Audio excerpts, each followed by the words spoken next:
மத்தேயு சுவிசேஷம் அதிகாரம் 7 வசனம் 21.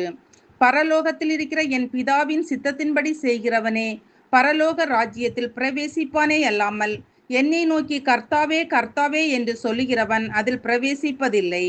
அன்பான தேவ பிள்ளைகளே, தேவ சித்தம் செய்ய வேண்டும், அவர் விருப்பப்படி வாழ வேண்டும்.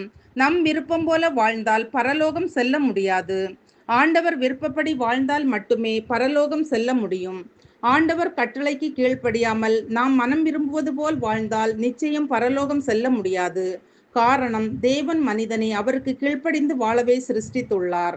பிரசங்கி 12:13 இவை அனைத்திற்கும் முடிவுரையாக ஒன்று சொல்லுகிறேன், தேவனுக்கு பயந்து நட, அவருடைய கற்பனைகளை கைக்கொள், எல்லா மனுஷர் மேலும் விழுந்த கடமை இதுவே என்கிறார். அன்பானவர்களே, தேவன் அவருக்கு கீழ்ப்படியாதவர்களை தன் அருகில் வைத்துக் கொள்ள மாட்டார். நாம் கர்த்தருக்கு பலிகளை செலுத்தலாம், காணிக்கை செலுத்தலாம். ஆனால் இவைகளை விட மிக சிறந்தது கீழ்ப்படிதல்தான். 1 சாமுவேல் 15:22 அதற்கு சாமுவேல், கர்த்தருடைய சத்தத்திற்கு கீழ்ப்படுகிறதை பார்க்கிலும் சர்வாங்க தகனங்களும் பலிகளும் கர்த்தருக்கு பிரியமாயிருக்குமோ? பலியை பார்க்கிலும் கீழ்ப்படிதலும் ஆட்டுக்கடாக்களின் இனத்தை பார்க்கிலும் செவி கொடுத்தலும் உத்தமம் என்கிறார். ஆகவே பலியை விட கீழ்ப்படிதலே சிறந்தது. கர்த்தருக்கு கீழ்ப்படியாமல் பலிகளை செலுத்துவது பயனற்றது. பிரியமானவர்களே, இஸ்ரவேலின் முதல் ராஜா சவுல், கர்த்தர் அவனை தேர்ந்தெடுத்து அபிஷேகம் செய்தார். இஸ்ரவேல் மக்கள் எகிப்திலிருந்து கானானுக்கு பயணம் செய்த போது அமலேக்கியர்கள் அவர்களை வழிமறித்தார்கள். எனவே தேவன் சவுலிடம், நீ போய் அமலேக்கியரை மடங்கடித்து அவனுக்கு உண்டான எல்லாவற்றையும் சங்கரித்து போடு என்றார். ஆனால் சவுல் அவர்களை மடங்கடித்தான், ஆனால் சங்கரிக்கவில்லை. சவுல் கர்த்தருக்கு கீழ்ப்படியவில்லை.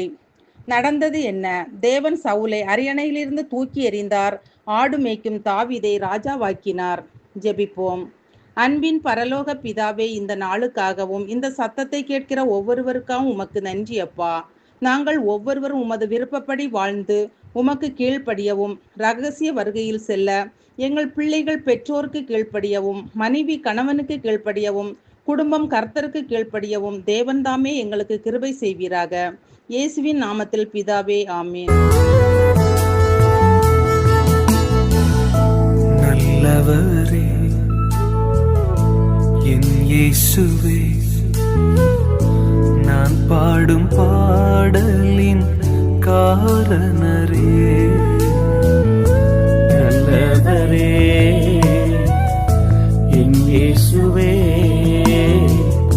நான் பாடும் பாடலின் காரணரே.